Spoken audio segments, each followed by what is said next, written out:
The Westerlands are all bounded by three natural defenses: mountain, sea, and forest. Necessary barriers when the land is as rich as ours. From our mines come the gold and silver that fuel the rest of Westeros. From Lannisport, our largest city, come the most skillful gold and silversmiths in the land.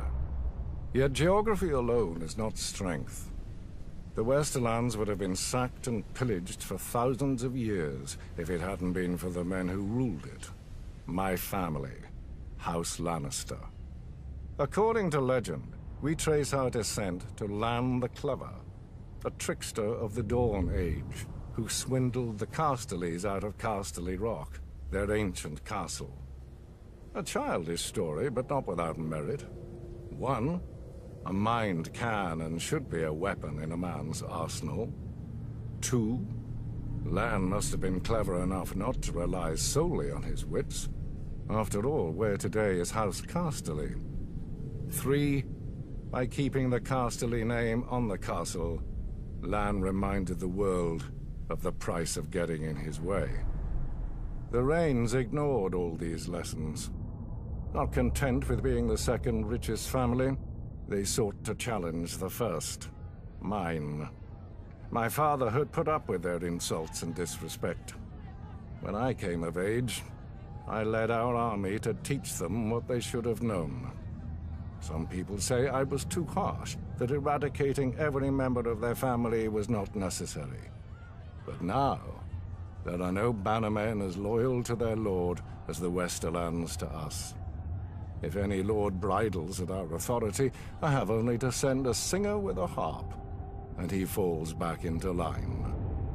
Because I will not have our lords squabble amongst themselves, like the lords of the Riverlands, or hide in their castles like the lords of the Vale, each of our bannermen contributes a unique skill that furthers the whole of the Westerlands.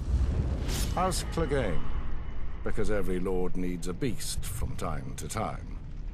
Sir Gregor strikes terror into the hearts of our enemies, and our friends. So too does his disappointing brother Sandor, the traitor. House Payne, who provides us loyal servants. Sir Ilyn Payne was once captain of my household guard, until the Mad King heard him boast that I ran the Seven Kingdoms, which I did. The Mad King tore out Sir Ilyn's tongue, making him especially well-suited to later become the King's Justice. Apparently these days, a younger Payne also serves my degenerate son, Tyrion. House Lefford, who guards the Golden Tooth, the eastern pass through the mountains and the all-too-frequent chaos of the Seven Kingdoms. Though after Robb Stark's recent incursions, perhaps we need a new gatekeeper. Fools look at the Westerlands and see gold. Fools see our wealth and call it strength. Gold is just another rock. The Westerlands are strong because of House Lannister. From strong leadership comes unity. From unity comes power.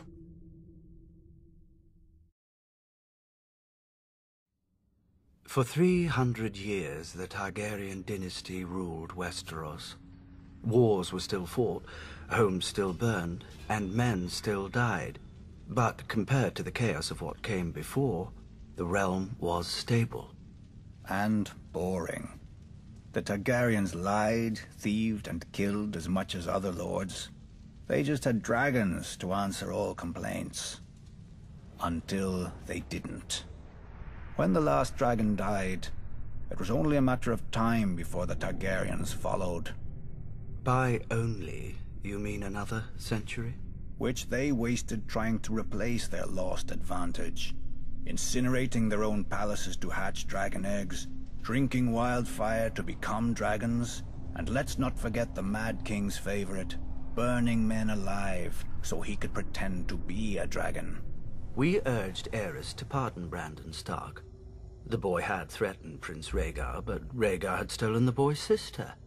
And the boy was the eldest son of our Warden of the North.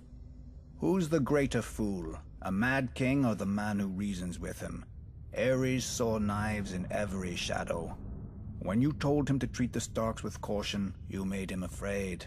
And what he feared, he killed.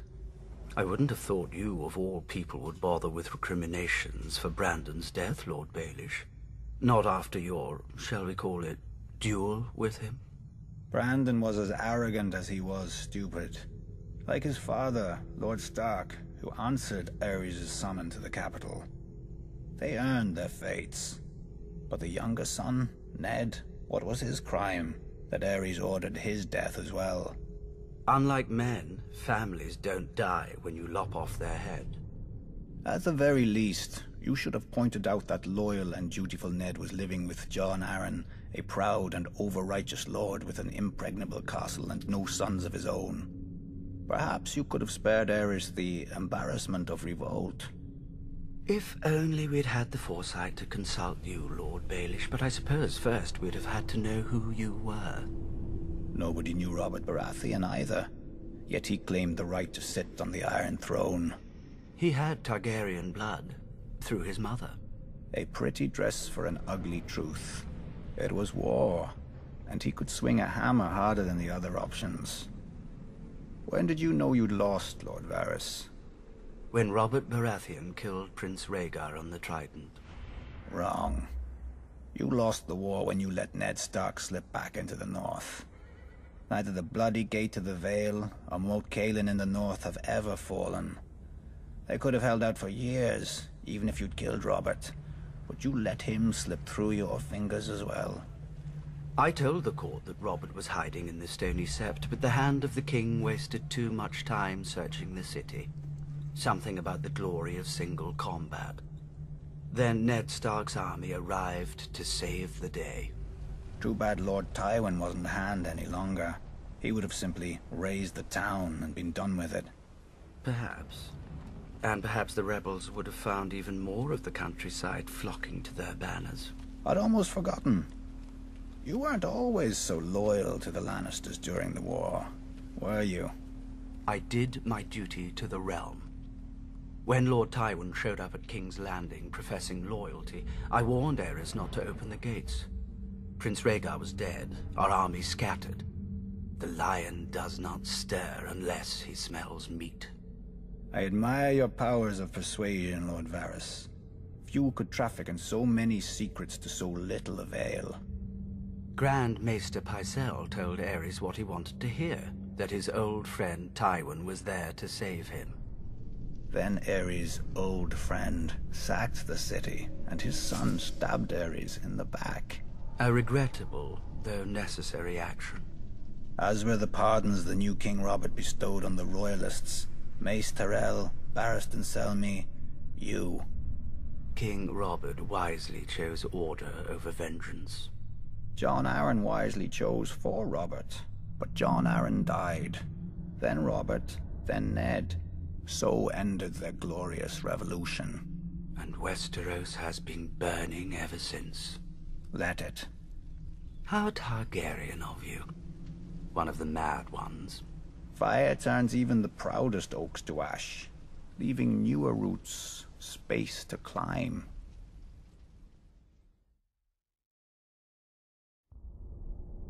Valyria was not the first to conquer the world. In the dawn of days, the city of Geese opened its gates and poured forth its legions across the continent of Essos. With their lockstep discipline and absolute obedience, they ground entire nations beneath their boots and planted the harpy in every corner of the known world. What they didn't destroy, they chained. Slavery is as old as man, but until the Giscari, it was never an art. The slave lords grew rich and fat as pyramids were raised around them, pleasure houses were filled, and fighting pits were opened. Nobody remembers if the waters around Geese had names before the Empire, but ever since, we know them only as Slaver's Bay and the Gulf of Grief. Of Geese, however, nothing remains but ruins, where end all great civilizations. 5,000 years ago, Valyrian shepherds stumbled on strange eggs, and within a few generations, an upstart Valyrian freehold rose across the sea. 5 times did the Giscari contend with Valyria, and 5 times did they go down in defeat. For the Freehold had dragons, and the Empire had none. The best of their legions burned, the others broke. The brick walls of Ys were pulled down, the streets and buildings turned to ash, and the very fields sown with salt, sulfur, and skulls. Yet the Empire was not wholly destroyed. Astapor, Yunkai, and Meereen, once lowly colonies along Slaver's Bay, survived, and even thrived.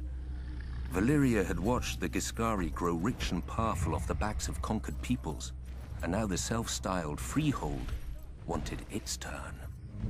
While the Dragon Lords brought the world to heel, the slave markets of their former enemy never lacked for flesh. Lamenting the lost empire, the descendants of old Ys grew rich and fat. The doom fell on Valyria, and the Dothraki rose to pillage most of the continent at will. But gold-laden Astapor, Yunkai, and Meereen continue as they have for thousands of years, untouched. For even the Horse Lords understand what the Giscari taught Valyria so long ago. What good are slaves without slavers?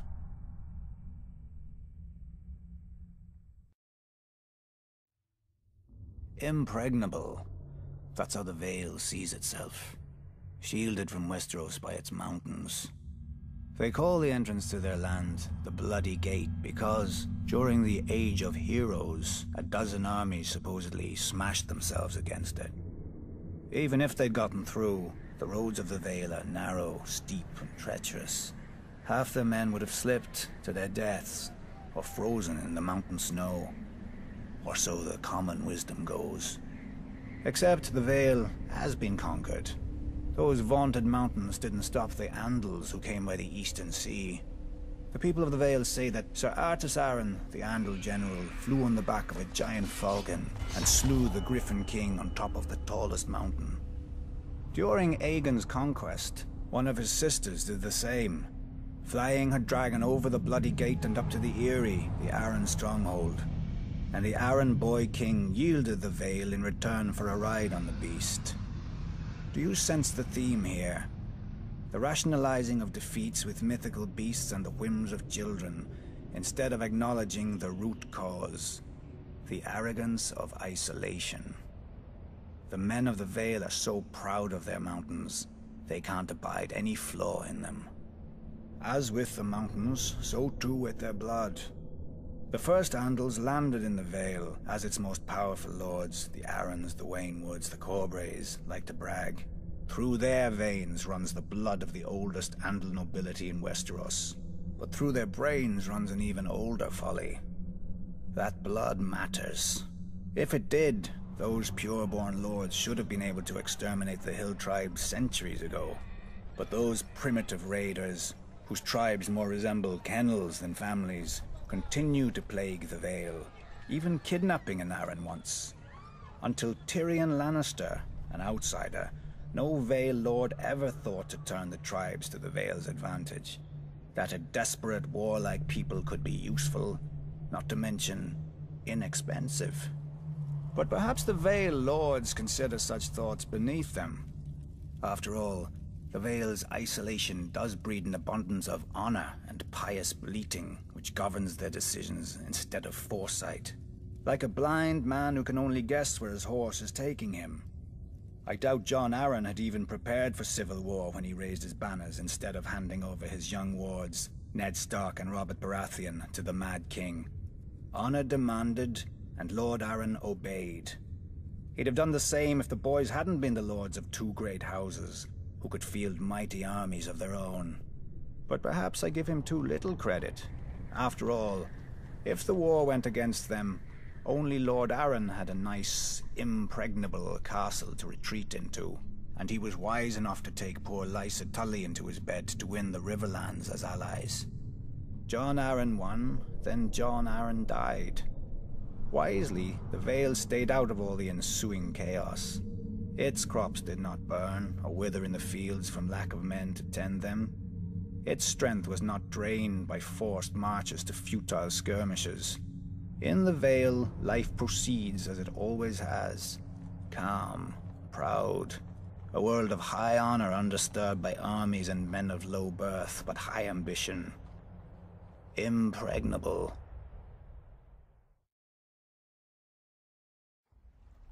Other houses chose dragons, krakens, and lions for their sigils. We Tullys took the trout, that most terrifying of fish, especially when it leaps out of the water. I suppose you don't have many options when you live in the Riverlands. Could have been worse. We could have been minnows or wheat. After all, we make a lot of it. Though our land doesn't get as fertile as ours just by water. The old River Kings, Storm Kings, and the Kings of the Rock spilled blood here for thousands of years, squabbling like children over a new toy, until the Ironborn came and spanked them with their axes. Under Harren the Black, their kingdom stretched all the way to the God's Eye, where they built the largest castle Westeros had ever seen. Maesters teach that Harren was a fool, but he had some sense.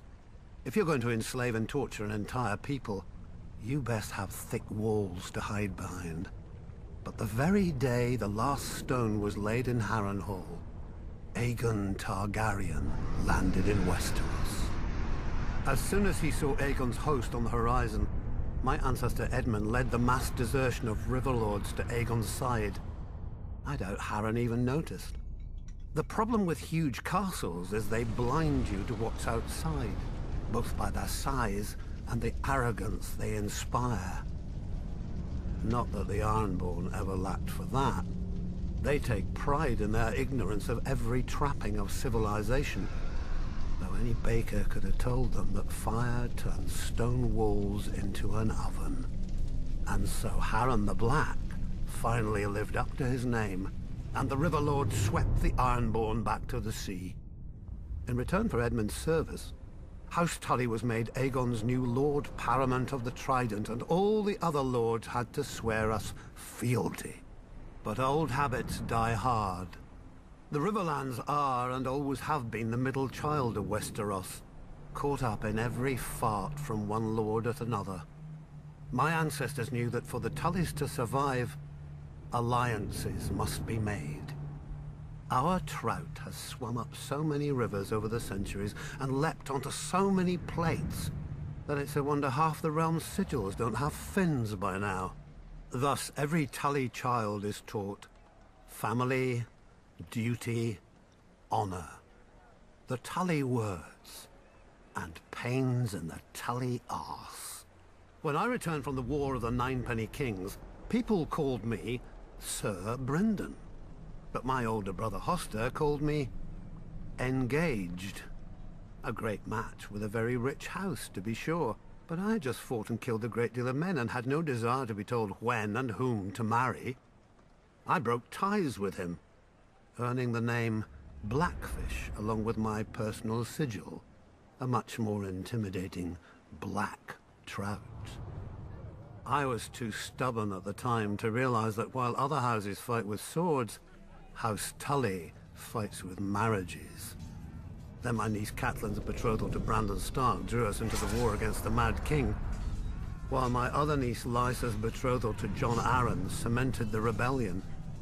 If I'd have obeyed my older brother earlier, we'd have had the largest navy in Westeros with us then as well, and our victory would have been swift.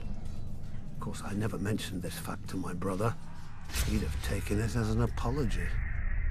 My brother is dead now, and my nephew Edmure rules in Riverrun, God's help us. A trout that can't tell the worm from the hook. But he is a Tully, and he is unmarried, and there is a war. We all know how this story ends.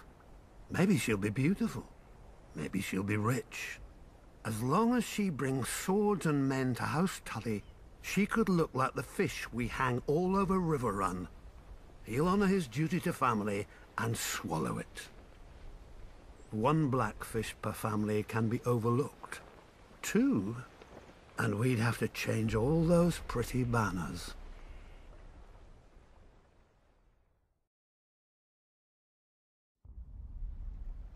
Tarth has lulled many a novice sailor into complacency. Our lush island sits on calm blue water like an emerald set into a sapphire. You would never guess that such a vision is only the sheath hiding the blade of Shipbreaker Bay, with its treacherous tides, unpredictable gales, and sharp rocks lurking just below the water's surface.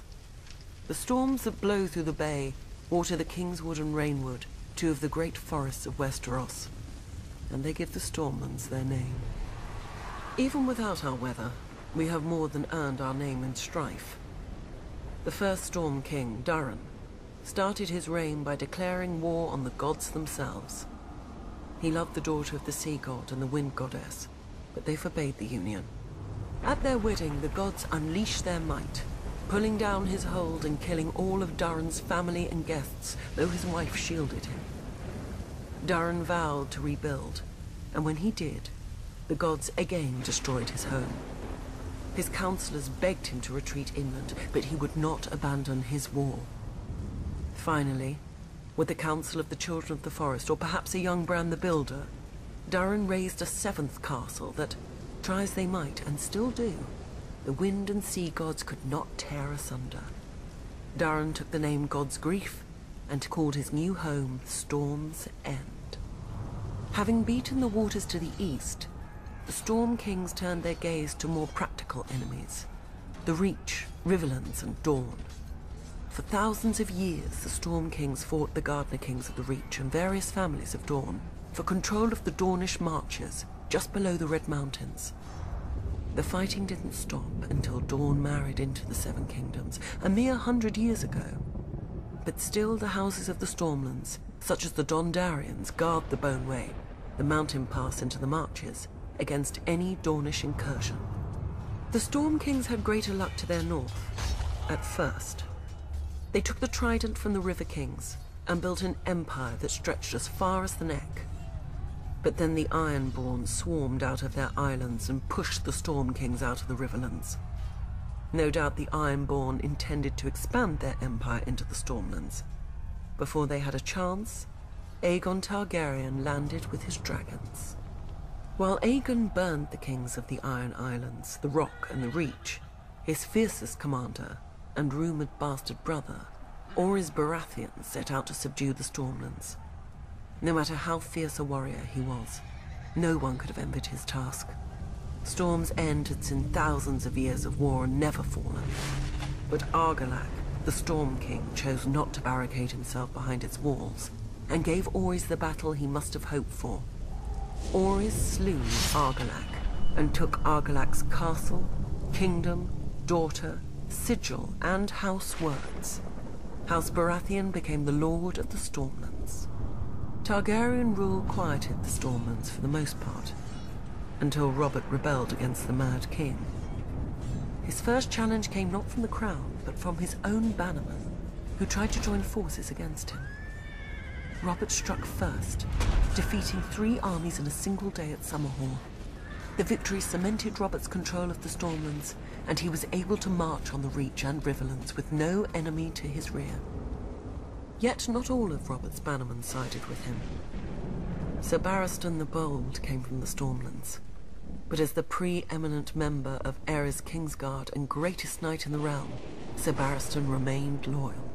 After Robert's decisive victory on the Trident, Robert sent his own maester to care for his countryman Sir Barristan, who had suffered grievous wounds whilst fighting so hard to kill him. Later, when the Kingslayer betrayed Aerys, Robert pardoned Sir Barristan, and even took him onto his own Kingsguard. When Robert lifted Mace Tyrell's ill-managed siege of Storm's End and returned to his ancestral home, he realized the dream of all the Stormlords before him, to rule the 7 kingdoms. Then Robert died, and his brother Stannis killed their other brother, the noble King Renly, with black magic. Now the Stormlands again live up to their name, with so many houses burnt on the Blackwater and others currying favour with the Lannisters to seize the survivors' lands. Renly could have saved us. If only I could have saved him. But I will teach Stannis a lesson he should have learnt growing up in the Stormlands. As lightning gives way to thunder, so too must murder lead to vengeance.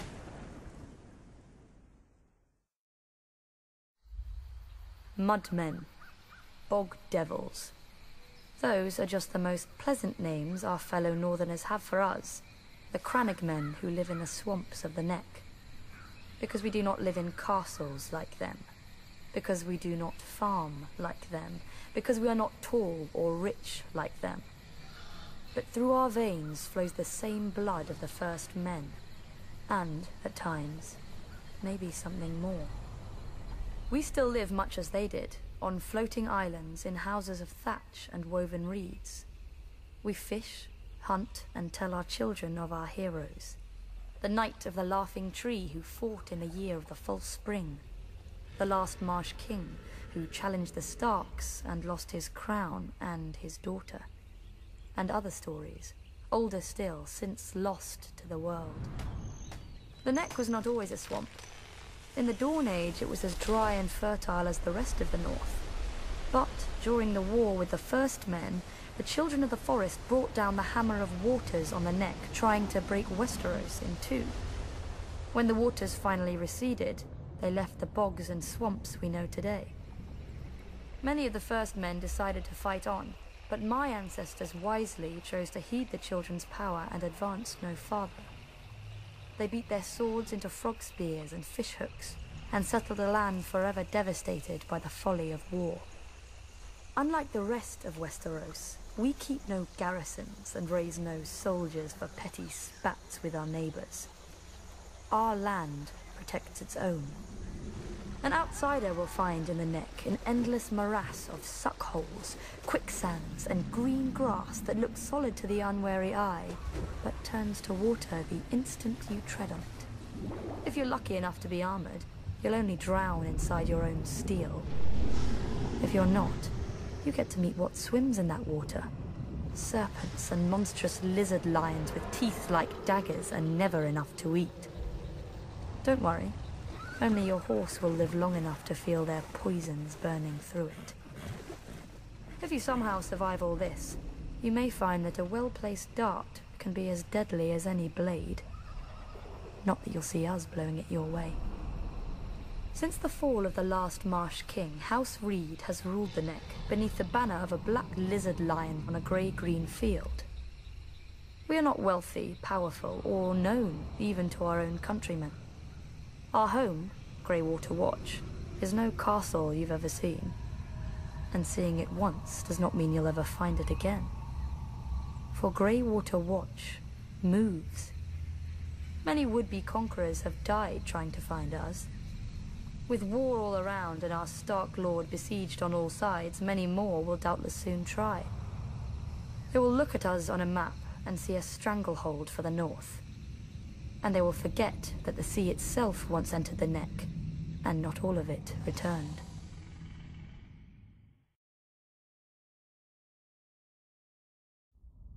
Men have fought over the Riverlands since the Dawn Age, though that's to be expected of things that rest below the Neck. Doesn't help that the Riverlands are between everything and everything else. The Westerland's gold, the Reach's grain, the Vale's rock, and the North's snow? House Mud once ruled as the kings of the rivers and hills, but after 1,000 years their line was exhausted and fell to the Storm Kings, who fell to the Ironborn. I suppose after years of drowning at sea, our rivers look pretty attractive to that race of pirates and rapers. Never mind that their monstrous castle, Harrenhal, was too large to staff and garrison. It turned out the Ironborn wouldn't be there long enough to bother. Aegon Targaryen landed to our south, and, as had many before him, liked the look of the Riverlands. My ancestor Edmund Tully led the desertion of Riverlords to his cause, and was rewarded by getting to watch King Harren burn in his own tower. Unfortunately, that's not all Edmund got. House Tully was named the Lords Paramount of the Trident, which means we had to keep in line all those lords who hadn't governed themselves for thousands of years. We were now responsible for aiding the Lannisters at Seaguard against the pouting Ironborn, whenever they got cheeky. For settling Harrenhal on families stupid enough to think its curse would skip them, after devouring all previous families. For keeping the Blackwoods and Brackens from wiping each other out, and giving us 2 more castles to deal with. For keeping the Freys in their place and out of others' pockets. For marrying off our sons and daughters wisely enough, so we didn't follow House Mud into, well, the mud. Yet under the Targaryens, the Riverlands knew a peace we hadn't had for centuries, if ever. But like all good things, sooner or later it all goes to shit. And our shit had a name. Aerys Targaryen. Westeros has had its share of Mad Kings, but usually they had the sense not to bully more than one powerful house at a time. Aerys soon blundered into a triple alliance. The North, Stormlands, and Vale rose against him. But of course, where do you think most of the blood was spilled? My brother Hoster guaranteed the answer to that with the marriage of my niece to Eddard Stark, the Warden of the North. At least Hoster didn't send her to Robert. So, the Riverlands joined the war against the Mad King, and it was on one of our rivers that Prince Rhaegar died, sealing the fate of his dynasty. Robert was a great soldier and a horrible king. Drinking and whoring are their own brand of madness when you sit on a throne that everybody wants. He died, and another war started. Again the armies marched. Again the Riverlands burned. If Westeros isn't careful, pretty soon our people will grow some sense and abandon this place for a safer realm, like the Dothraki Sea. I joke, of course.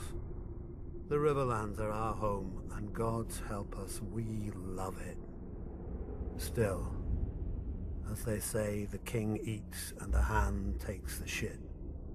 The same is true of the Riverlands. The 7 kingdoms piss, and the Riverlands change clothes.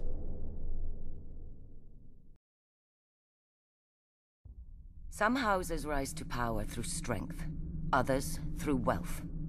House Frey gained its title through cunning. Centuries ago, its founder looked at a map and noticed how the trident spears the neck, cutting off the north from the south. He realized that a river of gold would flow to the man who owned the right bridge across the water. It took the Freys 3 generations to complete their forefathers' vision. A massive arch of smooth grey rock, wide enough for 2 wagons to pass abreast. When they were done, they built high curtain walls, deep moats, and heavy gates to protect the approaches, and put up squat, ugly, formidable keeps on either bank. The Twins, commanding both road and river with arrow slits, murder holes, and portcullises. The Twins ensure that no one crosses without begging the Freys' leave and paying the Freys' toll. The plan worked. The family grew rich and powerful, exacting gold from lords, merchants, and poor farmers. A good thing too, given the number of Freys the bridge has to support. The current lord, Walder Frey, has seen over 90 name days and sired near as many children, true-born or otherwise. A shameful thing in any other lord, but Walder Frey possesses no shame. A dangerous thing for any other lord, but Walder Frey has no concern for heirs or fear of their impatience. Perhaps Lord Frey thinks to outlast them all. Given the infighting he encourages among them, perhaps he will. Whatever the case, House Frey does nothing so well as survive. When the Ironborn conquered and razed the Riverlands, the Freys hid in their castle. When Aegon and House Tully swept the Ironborn back to their islands, the Freys hid in their castle.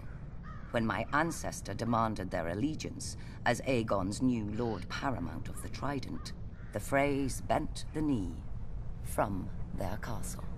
Perhaps then we should not have been surprised when my father, Lord Hoster Tully, called his banners against the Mad King, and Lord Walder didn't answer. The Baratheons, Starks, Aarons, and Tullys some of the oldest and greatest houses of Westeros fought and bled for the cause of justice, while House Frey hid in its castle and waited. No doubt if Rhaegar had won at the Trident, Lord Walder would have given him safe passage into the north, to destroy the rest of my husband's northern army for a fair price. But Rhaegar fell, and lo and behold, the Frey army appeared to render aid to our already victorious forces. Many sniggered that Lord Walder had been waiting for his army to come of age, having fielded it out of his own breeches. My own father named him the late Lord Frey, to the other lords' amusement. A slight that pricks Lord Walder to this day. In many ways, however, Lord Walder was wise. We had no guarantee of victory, and had he fought with us from the outset and we failed, he would have lost the bridge his family was so proud of. More pride than honor. Those should be the words of House Frey. Yet part of me wonders if Lord Walder waited not out of fear but hope. That we would be destroyed, leaving him to assume my family's place as Lord Paramount of the Trident. To buy the respect they've always wanted, but refuse to earn. No. Not even Lord Walder could be so disloyal.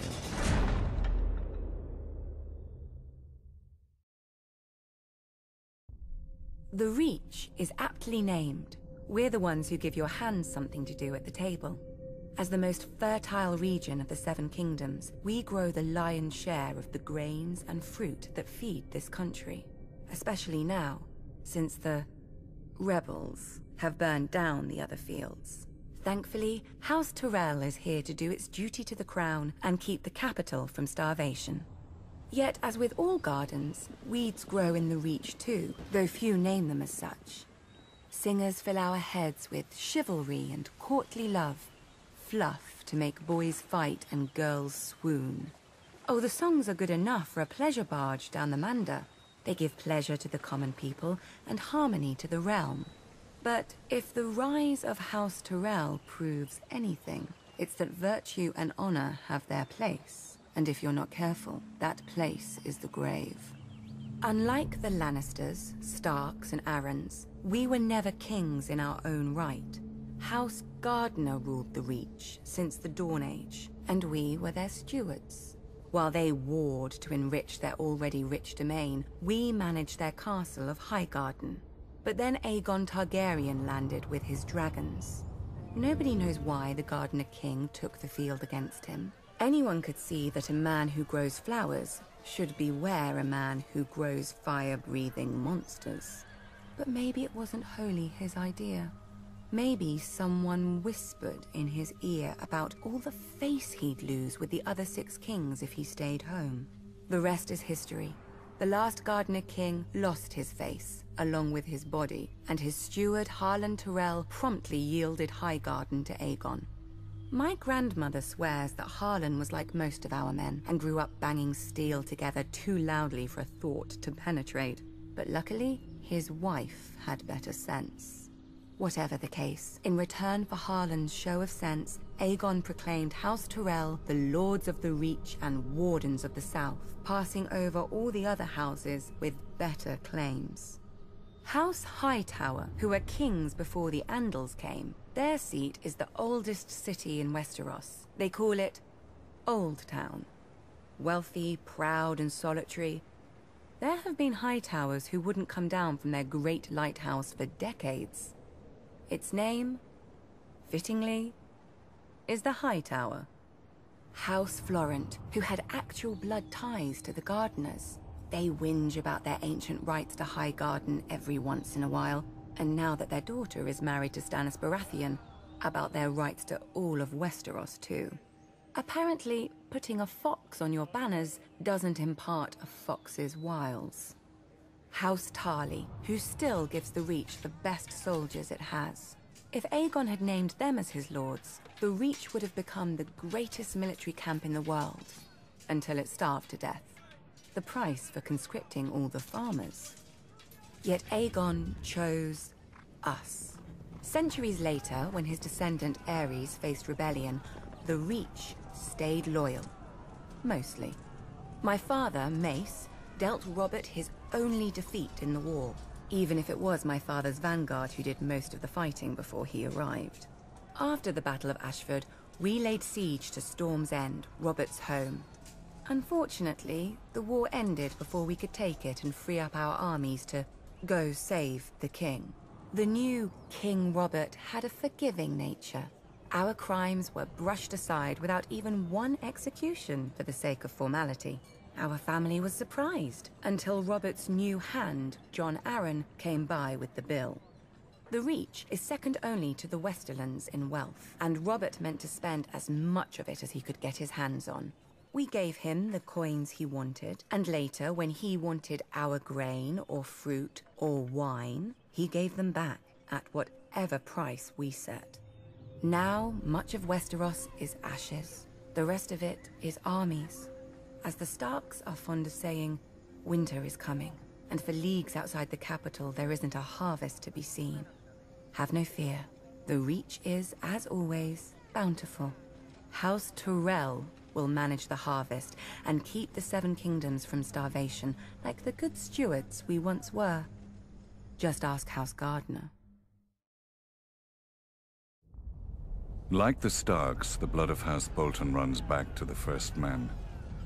Singers call those times the Age of Heroes. A mask for a savage world that bred savage men. The Lannisters swindled their enemies. The Storm Kings hammered them, and the Starks cut off their heads. In such company as this, were the Boltons really so indelicate? Unlike some other houses, my ancestors owned the Bolton words, "Our blades are sharp." They passed down not a Valyrian greatsword, but a knife, honed and thin enough to fit between the topmost layer of skin and the tissue below, and peel. For as we all learned as children, a naked man has few secrets, a flayed man none. In those dark days, they say that some of my more willful forebearers would even wear their enemies' skins as cloaks. But no such tokens remain, if they ever existed. Certainly not hanging in some secret room in the Dreadfort, as old wives and fools insist. I suspect my house itself was responsible for spreading such rumors in the first place. Few weapons are as effective as terror, and this was an age of war. House against house, brother against brother. The Iron Men were on the rise, and never far from our shores. We must have seemed ripe for the taking, too busy fighting each other to deal with the raiders as they deserved. Thus the Starks took it upon themselves to unify the North, under them. They drove the pirates out of White Knife and claimed the eastern coast, and married the Marsh King's daughter for the neck. A Stark wrestled for Bear Island and won. Or so they say. Silly stories. Blood and Steel won the North, and the Starks had the most of both. After years of war, my ancestors gave up their barbaric practices and bent the knee to their new kings. Thus House Bolton became what we are today, loyal bannermen and staunch ally to the Starks, and the second greatest house in the North.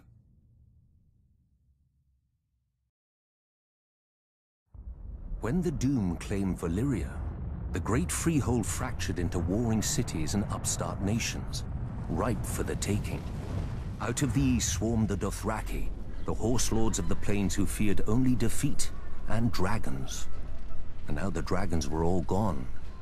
Under the great Khal Temu, they sacked and burnt every town and city in their path. No army could stand against them, because the Dothraki do not stand. The horse lords do not draw up battle lines or hide behind shield walls or lair themselves in armor. The Dothraki charge. Their blades are more scythe than sword, the better to cull the infantry ranks without breaking stride. Even their archers fire from horseback so that advancing or retreating, the arrows never cease. To the Dothraki, a man who does not ride is no man at all, without honor or pride. When the city of Quahor realized Khal Temu was coming, they strengthened their walls, doubled their own guards, and hired 2 full companies of sellswords. The Dothraki were used to glorified farmers with spears. Quahor would show them a proper army, with mounted and armored cavalry to match the Horde's own. As an afterthought, the city leaders sent an envoy to Astapor to buy Unsullied. The slavers had always claimed that the Unsullied were the great Giscari legions come again. Few cared. The dragon-burned ruins of Old Gis were a stark reminder that the age of the foot soldier was over. The envoy had his orders, however, and quickly bought 3,000 Unsullied for the long march back. For Unsullied do not ride. But while they marched, Khal Temu arrived at Quahor. I can imagine how pleased the Khal was to finally face a challenge. By the end of the battle, crows and wolves feasted on what remained of Quahor's heavy horse. All the sellswords had fled. Quahor knew that the Dothraki would very soon break through the gates to rape, slave, and burn at their pleasure. Yet the next day, Khal Temu woke to find, before the gates, 3,000 eunuchs in formation, armed with only spears, shields, and spiked helms. The Unsullied had slipped past the Khal's army in the night while the Dothraki feasted. Khal Temu had many times their number and could easily have flanked the small force. But to the Dothraki, men on foot are fit only to be ridden down. 18 times the horse lords charged, and 18 times the Unsullied locked their shields, lowered their spears, and held the line against 20,000 Dothraki screamers. When the Khal's archers rained arrows on them, the Unsullied lifted their shields above their heads until the squall passed. And then they held the line. In the end, only 600 Unsullied remained, but more than 12,000 Dothraki lay dead, including Khal Temu and all his sons. The new Khal led the survivors past the city gates, where one by one, each man cut off his braid and threw it down before the feet of the Unsullied, defeated and shamed forever. Since that day, the Unsullied fill the ranks of cities and households wealthy enough, or desperate enough. Sellswords fight for gold, knights for glory, and Dothraki for blood. To a man, the Unsullied fight only to obey. With the right master over them, imagine how the forces of chaos would break against their shields. The conquerors, the madmen, the usurpers.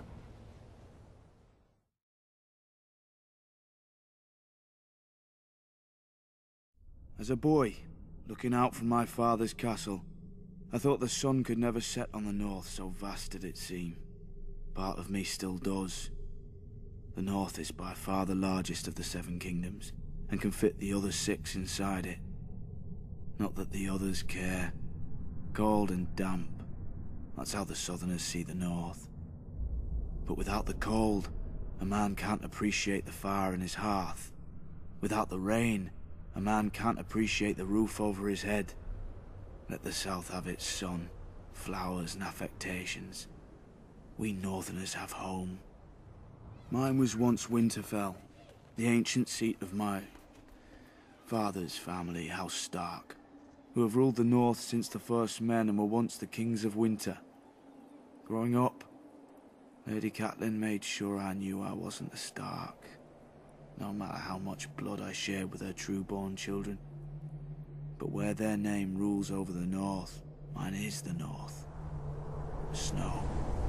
Our land stretches from the wall down to the neck, a narrow land that divides us from the rest of Westeros. Legend has it that the children of the forest flooded it in their war against the first men. If that's true, every Northman owes them a debt of gratitude. The swamps of the neck are as good as the wall for keeping out unwelcome armies. And if the swamps don't deter you, the Crannog men should. Small, shy people who rarely leave those swamps, and who follow House Reed, the gatekeepers of the north, and among the most important and loyal bannermen of House Stark. Also a bit strange.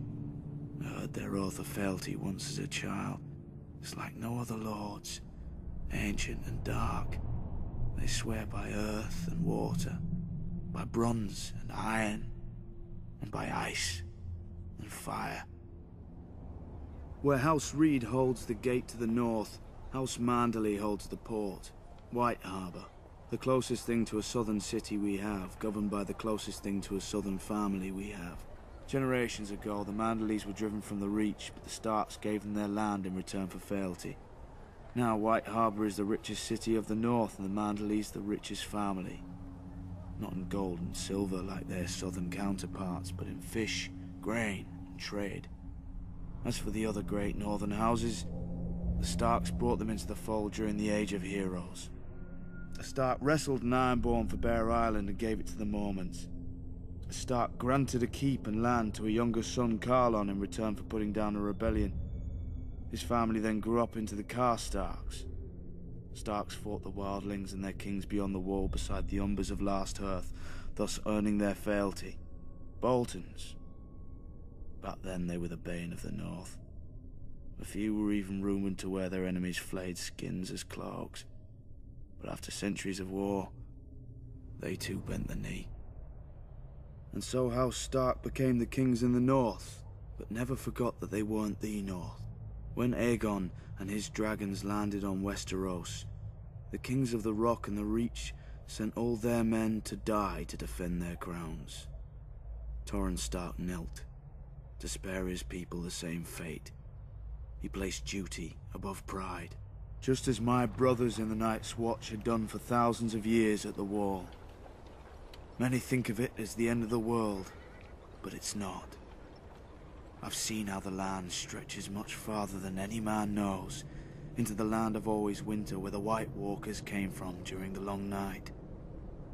After the first men and the children of the forest beat them back, Brandon the Builder raised the wall and set up the Night's Watch to guard the realms of men. He gave us our oath, our castles, and the gift, the lands behind the wall whose farmers and crops sustain us.